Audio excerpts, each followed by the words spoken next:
All right, coming to you from my basement in beautiful Chicago, I am your host, Amanda Costner. This is LesCast, and we are recapping Season 3, Episode 2 of the L-Word Generation Q. We're coming at you a little bit later than normal. I spent some time over the holiday with my family. We had a lot of great food, and I thought it would be the perfect episode to have the one, the only, none other than my wife, Ro. Hey. Now, Ro, this is the first L-Word podcast we've done together. Just so the listeners know where you stand, are you a Tibetter? Are you pro Danny and Gigi? Where do you stand in this world? Yeah. I'm a Tibetter and I'm also pro Danny and Gigi. So yeah. I'll Okay. pro all the way. Yeah. Okay. All right. Well, there you have it, listeners. That's where she stands. I mean, like Tibet is just like such a classic, timeless. They're like the original couple, and so they'll always have a place in my heart, even though they're a little bit like problematic and toxic at times. I just feel like you can't deny their appeal. So Okay. Yeah. no. Okay, well, we have an action-packed episode to get to, so let's just jump into episode 2. We start off back at Bet's place. Angie has just busted her mom's making out, and then she sort of immediately leaves. She's like, ew, gross. I loved the way that the last episode ended, and the way that this began with that, like, the Angie walking in, and it was just great. What a bummer for Angie though. Like, because like, has this ever happened to you where you have something on your mind you want to talk to somebody about, and then when you find them, you realize they're like balls deep in something else, and you kind of have to just like not talk about the thing you wanted to talk about because they're like, their pet just got sick or something, like, or something Yeah. way more intense. I mean, yeah, like that part definitely sucks that, like Angie was, going home to get some support, find some support, and that she wasn't able to find that. But like on the other hand, like her moms are back together. And so like I mean, even though it's like kind of weird and gross, like I'm sure she had like mixed feelings about it, and like maybe it seems like there was a part of her that was probably happy for them and maybe excited for them, cautiously excited. And but yeah, like in that moment, certainly she probably wasn't feeling that. It was probably just a mixed bag, mixed emotions, and probably, yeah, a little bit of like probably disappointment. Well, good thing she doesn't stick around because mommies are getting hot and heavy. Yeah, I loved how they were just like Andy just like was like, okay, gross, and then left, and they're just like, yeah, cool. Let's just pick this back up where we left off and Yeah, they're like, do each other. Yeah. anyways. Yeah. What did you think So of the big hookup scene? I liked it. I thought like I feel like they still have a lot of chemistry, and like it was interesting. I think Bet was like, "Oh, I'm different now" or something. I thought that was like kind of a like kind of a cool, Did you think interesting. she meant different, like, oh, it's been theoretically years since they hooked up, or what did you think she meant by different? Oh, I assumed that it meant like her doing it skills, or like she's just changed, right? Like as a You thought person, as she a was lover. warning Tina, hey, I've got new moves now. Maybe, or like, It yeah, ain't like, the same old hook, lick to the left, cradle right. you around the right, and then rock you. Yeah, Okay. like maybe she likes different things or she wants different things. Like that's kind of how I interpreted it. Okay. Which was like kind of, it made it kind of hot. Like they were, like even though they were this previously married couple and probably, been there, done that. Like it was like, oh, it's still like, there's like this new exciting aspect to it that made it kind of hot, I thought. I wondered if they purposefully showed Tina topping Bet, like sort of as a little hint that, Bet would end up, spoiler alert, following her to Canada. Yeah, right. Because like Bet is like kind of like on top, so sort of like she's like very dominant. So like, yeah, maybe that was like a little foreshadowing. Maybe, Yeah. I don't know. We cut to Danny and Gigi fighting. Hmm. Was I the only one that was just a little distracted by the Gigi bra sleeveless vest combo? Yeah, I feel like they just like Gigi had like no like nothing in this episode. She was just like randomly texting, throughout the episode, and then we all know what happens at the end, or I guess we'll discuss what happens at the end. Uh but yeah, I just feel like they were like, oh, we need to just I feel like they almost like just used her hotness with that bra scene, and then but like there wasn't any yet but there wasn't anything substantive with her, unfortunately. And But it was so working. I was like, oh, great job, writers, with this yeah, choice great to put plot her in a twist. bra. Yeah.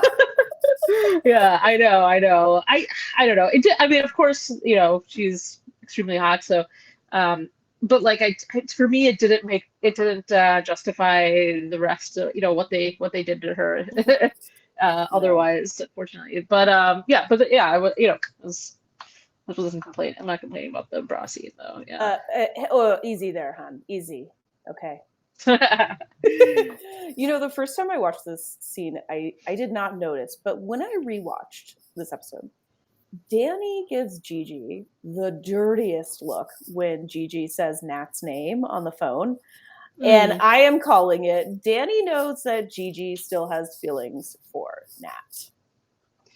Oh, okay. You think that's for yeah, maybe. I didn't like immediately interpret it as that. I just like did it. I just like because I think that in the previous episodes or the previous seasons they just had it just seemed so like Gigi was like took completely over Nat, It just seemed like that so strongly, and they were just like they had both kind of moved on. So I it mean, just that would be a total she wasn't shift. over her when they were in the throuple.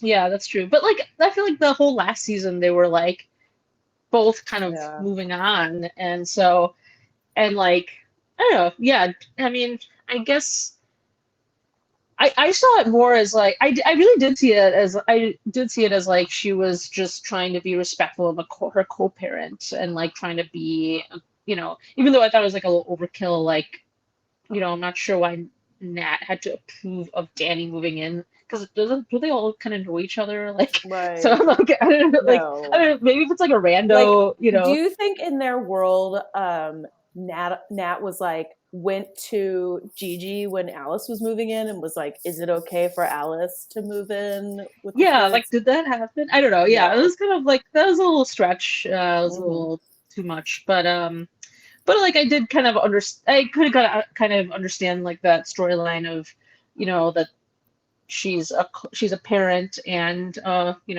person outside of that, and that she has to kind of balance those two Mm-hmm. things. So. Well, we find Shess, aka Shane and Tess, waking up in bed Oh, together. Tess yes. brings up the bar, and then Shane asks Tess, "Are you manipulating me?" Yeah, right. And it seemed like she was. Yeah, I mean, because when Tess gets the call from the real estate person or whatever, she leaves Shane hanging there.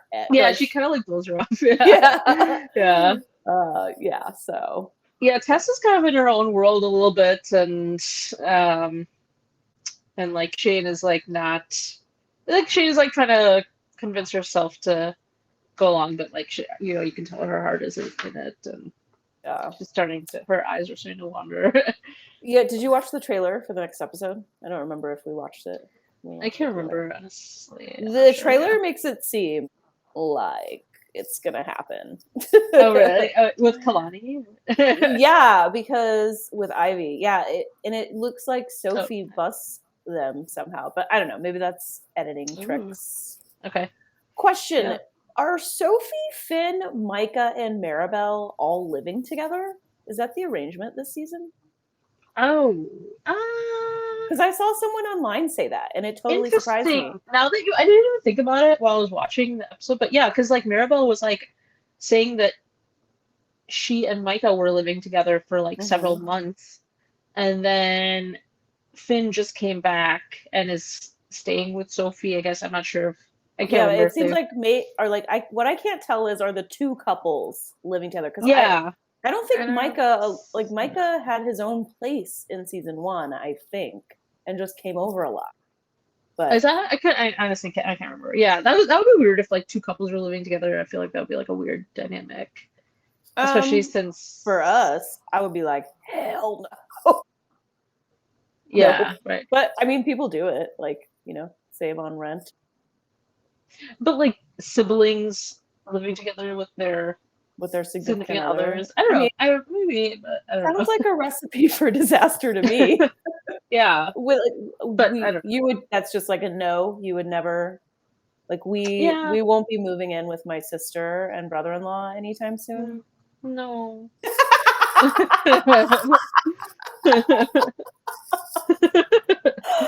Okay. I mean, I would never agree to it either, but good to know. Oh yeah, that's a terrible idea. Well, the big plot line for these four revolves around a game of Pictionary. But before the game starts, Sophie tells Finley, Maribel hates you. Yeah, I know, right? Yeah, so that's like, I was like, kind of that. I mean, I kind of feel for Finley. Like that's like tough. She's like trying to start afresh, and make amends and like make up for her mistakes. And then Maribel is like really not letting her do that and kind of bringing up the past and not Mm-hmm. not. So that's kind of tough. I feel for Finley. Yeah.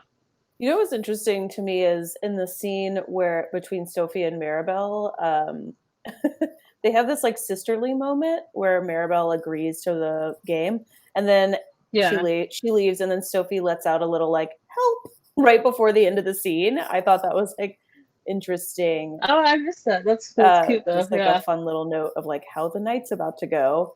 Yeah, a little Um, bit of like, yeah. yeah, I Uh-oh. think the show is definitely making us feel for Finn. Yeah. But also, okay, that being said, I do have to say we do get this moment in the show. I just want to play this clip. Finn comes in when they're about to play Pictionary, and Finn just absolutely just word vomits the most horrific sentences. Like it is so awkward when she is trying to congratulate them on wanting to start a family. Let me play this I clip. Let me play this yeah, clip. okay. Let's Okay, watch it. Yeah. they're all in the kitchen together. In comes Finn. Congratulations, by the way, on a baby. Like a goo goo gaga cute baby.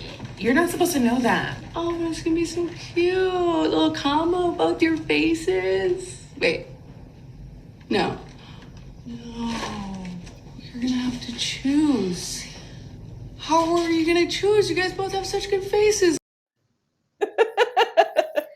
I mean, yeah, I cringed a lot. And I was like, Finn should know better, dude. She's like, She's a queer person. a queer person. Yeah, Yeah. like she should know. Or Like I is just it like accurate, honey? Are we giving ourselves too much credit? Like I just feel like that's like what my like well-meaning straight friend or family member would say, not, like like kind of like a little bit ignorant and like, oh, you're gonna have oh wait, but how is that gonna work? How does it work?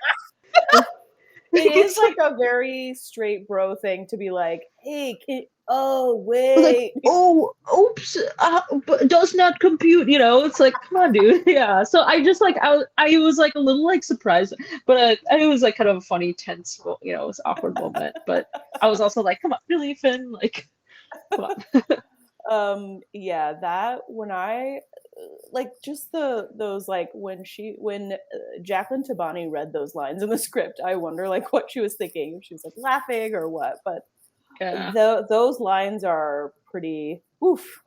It's pretty cringe. yeah, yeah, for sure. Okay.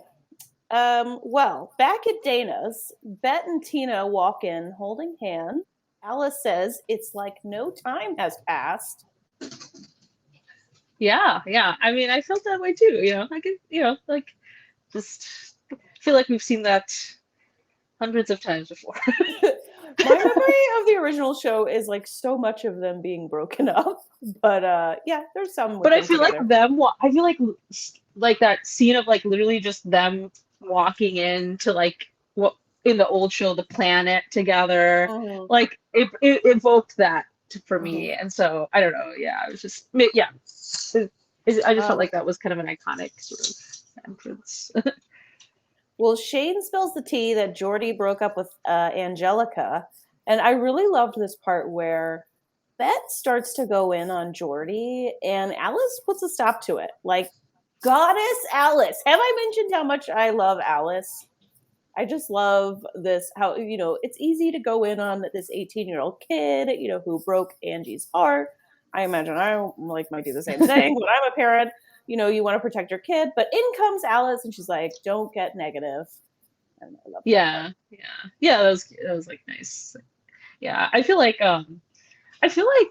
Angie's like lucky. Like it would be like I do feel like Alice and Shane are like cool aunt type figures, role Mm-hmm. models slash mentors, and like yeah, I think yeah, like they that was like a good that's that's what like that type of a figure is there for, is like for like your ups and downs, your heartbreaks and things like that, and like it's sometimes easier to go to them compared to like your parents who like you may not Mm-hmm. understand, or maybe they're busy doing each other, so We're busy hooking up and breaking up and getting back together yeah, and hugging up. yeah, Also, exactly. So the best exit line of the episode, I feel like, was when Alice was like, I gotta go. This is Jojo Siwa's people. So that oh was funny. yeah, you know what? They were like joking about how like they were like, I don't even know what those words mean. I'm Mm-hmm. so old, and I I also didn't know who JoJo Siwa Babe, was. I was going to ask you if you knew who JoJo So I was Siwa like, oh, was. I guess I'm old too. Yeah. So you have I no idea who JoJo Siwa I is. I think I Googled her. She's What do you think she is? is she a musical artist? She is, yes. Good Okay, yeah, yeah. job. I think Ding. I Googled her. Yeah, Yeah. I mean, she's mostly, so her story is that she got her start as a like small child, as you do these days, on like one of those shows where it's like little kids that dance and then their moms Hmm. are horrible and their moms are like the stars too. Oh my God. Like, That's the worst. I don't know if it's toddlers. Okay, now I have to Google. Now I got to Google. Something like, oh, she was on a spin-off of Dance Moms called Abby's Ultimate Dance Competition. Oh man, So. not even like the main one, a spinoff. But she's Even been more famous for bleak. a long time. Okay. Yeah.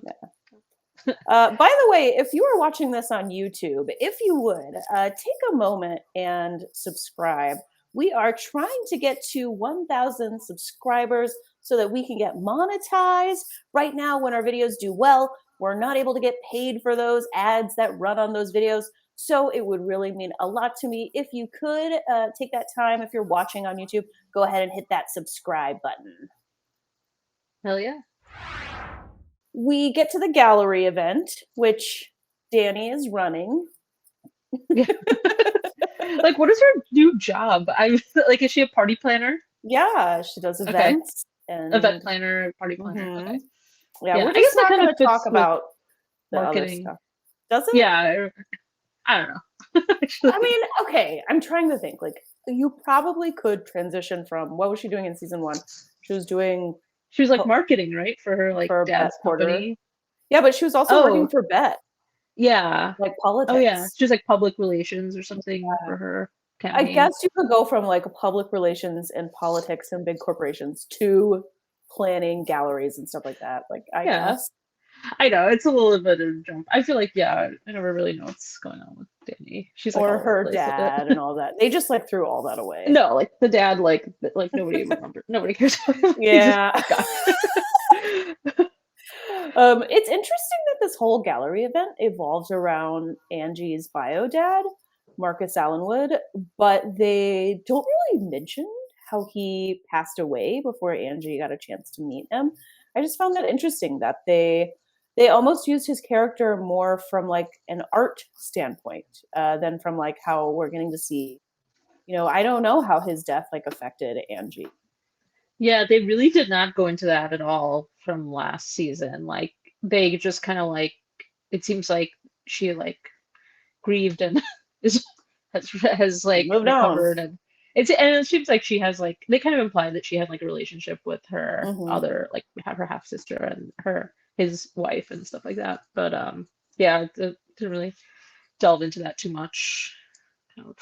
What do you think of Alice's famous actress trying to get her to join a sex cult Oh yeah, as her date? I thought that was like kind of funny. Like it's Yeah. like a kind of funny thing to happen to Alice. It's yeah, that Mhm. was like entertaining. It was Yeah. kind of fun. And I thought it was like it seemed, I don't know, I'm not in this world. Maybe I should get Ash on the line. I should ask her, but I don't, it seems like maybe that's a thing with like celebrities at like big fancy galas, like you might have some cult recruit like trying to recruit you. Yeah, Or like a I don't know. Scientology, like all of a sudden somebody's like, "Hey, you wanna come check out this stuff, this Scientology stuff?" Like I feel like that can happen. Like a Yeah. lot of celebrities are Scientologists. I mean, that's how you know you've made it is when like a cult tries to recruit you. It's like, Damn all it. right, Yeah. I have made it. I've never been recruited by a cult. Like I'm I so mean, lame. yeah, you're small fries. I mean, you're Homophobic. just- Nobody's recruited me. Alice tells Shane, "You've got the itch." Oh yeah, right, yeah, because she's like, She like kind of says, "When getting a things little get too antsy. real, yeah, you start to Yeah, wiggle." What do it's you true. think? Is Shane about to cheat? I know I said I thought she was. I mean, she's a perpetual cheater, right? So she's just continuing this storyline. Her story hasn't changed. Somebody And is. I don't know who the writers are. yeah. So yeah, it seems like it's going in that direction. They really don't want to have Shane involved very much. They're gonna keep the perpetual cheater Yeah, thing going. season 1 was I don't want a baby. I can't. I'm gonna. My marriage is done, and Was that the whatever. reason that her marriage ended? I thought that's the did you not think that? I just maybe I actually completely forgot about that. So yeah, okay. I it mean, could they be. certainly talked about it a lot. If that's not the reason their marriage Okay. ended, that was another like dumb plot line. Like, have this huge ass plot line about somebody we meet at the very end of the season. Just Yeah, sorry, I actually forgot we even met her. Kiara. Twice, so Yeah, I totally forgot that. Okay. Exactly. And it's hard to make characters we never see hardly. It's like hard to make them memorable characters. And if you don't have a memorable character and it's a big plot line, then the plot line doesn't matter. Anyways, sorry. Yeah. No. There's too much to bitch about with season 3 for me to bitch about season 1. Yeah. Let's stay on point. Yeah. But we do get this. We get Bette and Tina to see each other at the gallery. And they reenact this scene from the OG show. Did you recognize this scene, honey? I kind of did. It reminded me of like, do you remember like there was like an episode? There was like a really like classic episode, where they reviewed like how people met. Like they did all these flashbacks, how Yes, like I different do remember characters that. met each other. And I just remember like they showed how like Bette and Tina met, which was like it was something like, Tina had a boyfriend and like came to Bette's gallery and then pretended to leave an earring or something and then came back later without her boyfriend and like was like, oh, my earring, and then they like hooked up or something. Yeah, it was like something like that. Now you're making it come to me, yeah. Yeah. So I think I that's like what I remember. That's all I remember. But that's like what that scene reminded me of. I think they were trying to evoke that. Okay, but the memorable thing about that episode is Alice's flashbacks, right? When she's in the band. Yeah. Oh yeah, I forgot about that. Yeah, where she's like in a punk rock band or something. Yeah. What do you think of Angie's new love interest, this young fella? he was like kind of like cute, like I mean, if she must be with a man, uh, You're such a lesbian. um, or a male or a male presenting person, Hmm.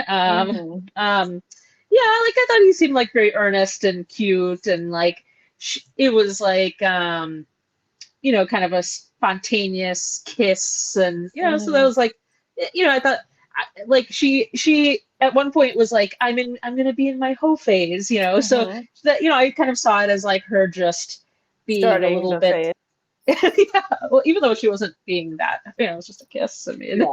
but yeah, just thought she was like having fun, being a bit spontaneous, and just exploring things. Do you So care about Angie's like love life storylines? I feel like this divides the fans. Like half the fan base is into it, and half is kind of like, eh. I like Angie. I don't know. I do like her, and I liked like her and was it Jory was Jordy. the Jordy, Hmm. yeah. Like I think, like, to me, like, she is like the kind of Gen Z Hmm. Representative. TikTok generation, yeah, and so like They never um show her TikToking. Not realistic.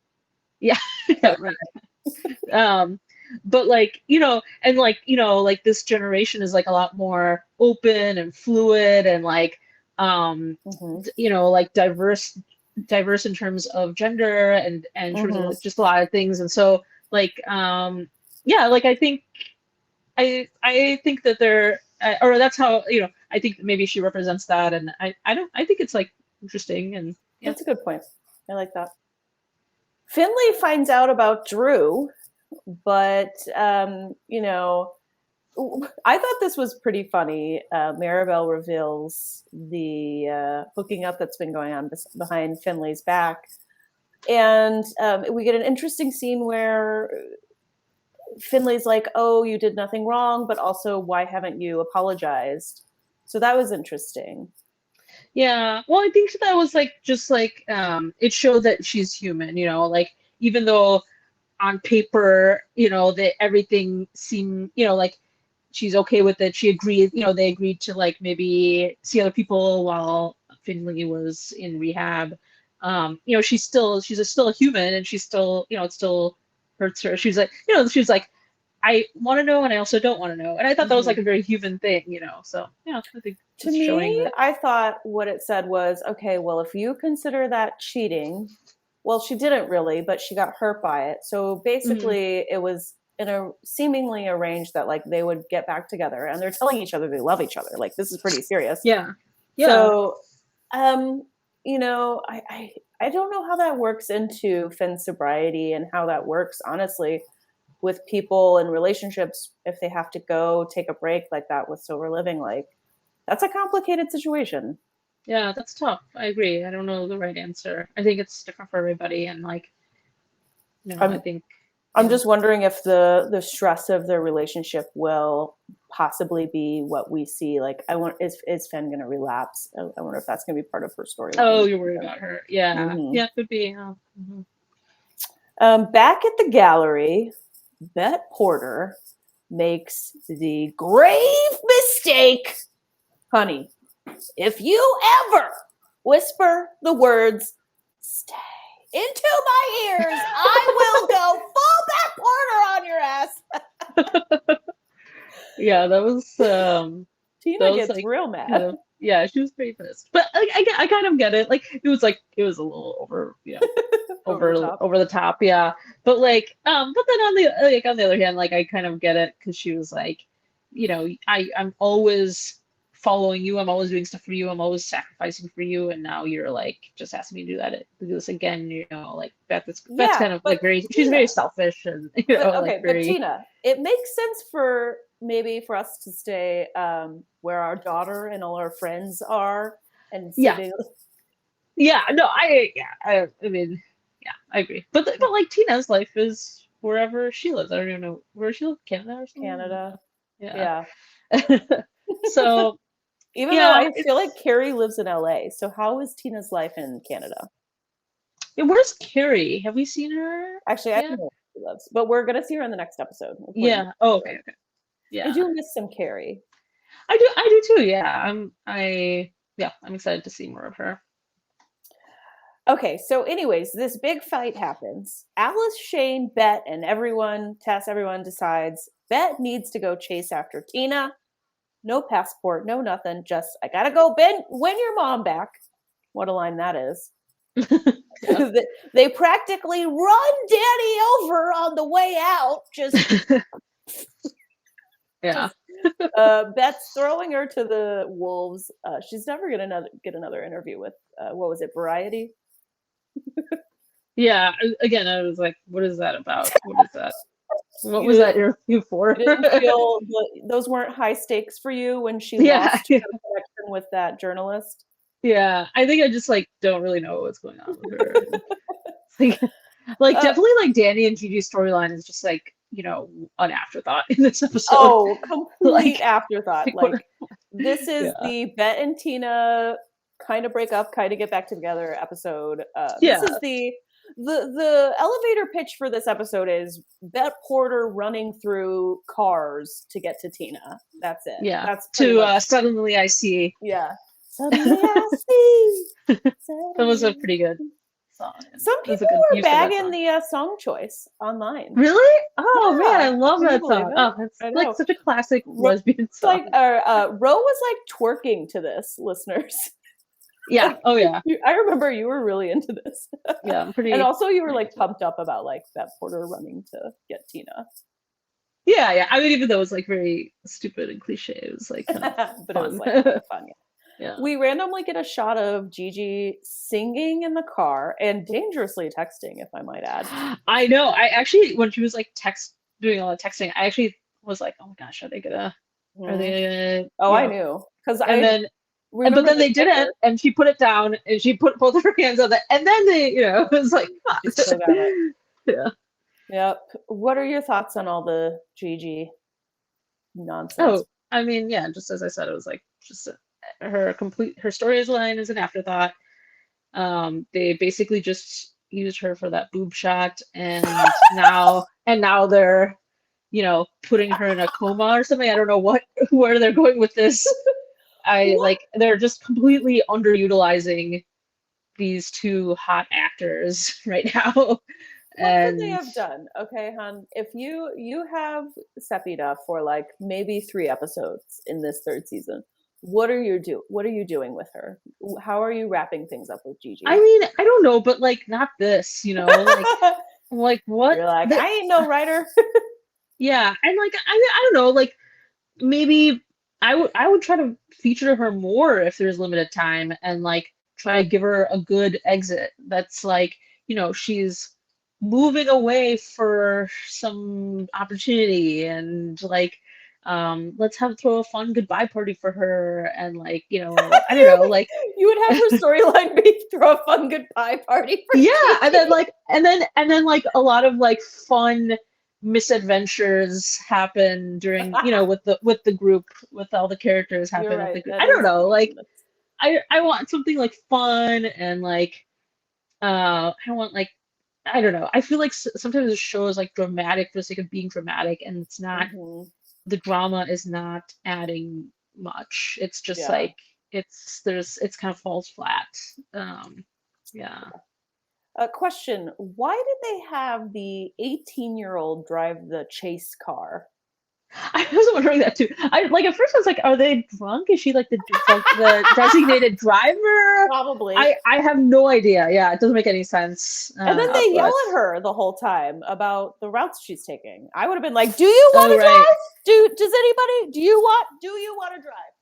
That's funny. Like I didn't even notice that, but that's funny that like was very triggering for you, because I think you always drive, and you have like a little road rage and stuff sometimes. Honey. Don't tell the listeners about my road rage. No, I'm a very sweet angel when I'm on the roads. I don't yell and curse at people and use the middle finger. Actually, that's a rule I made for myself, where I don't flip people off, just in case, so somebody doesn't chase us down and try to murder us. That got real. That's great. They stall out in traffic, and the car yells for Tina, but Tina can't hear. She's listening to her daily meditations. Yeah, that was funny though. She's like trying to relax and stuff. It's like kind of silly. Bette gives a little speech to everyone in the car before she leaves. Yeah, this whole scene was like very cheesy, but like it was still kind of fun. But it was like, she's like, I, Alice, you've always been my favorite. Shane, don't ever change. Blah blah blah. It's like just I was like, what are Did you talking about? did you notice Angie's face when she tells Alice that she's her favorite ex-girlfriend besides Tina? Oh no! Angie I makes like a didn't see that. little face they show for half a second where Angie's like, Oh, nice. or she just makes a Oh, face. that's kind of- an appropriate reaction. Yeah. Yeah. As I mentioned, I love the Bette Porter running through the streets scene.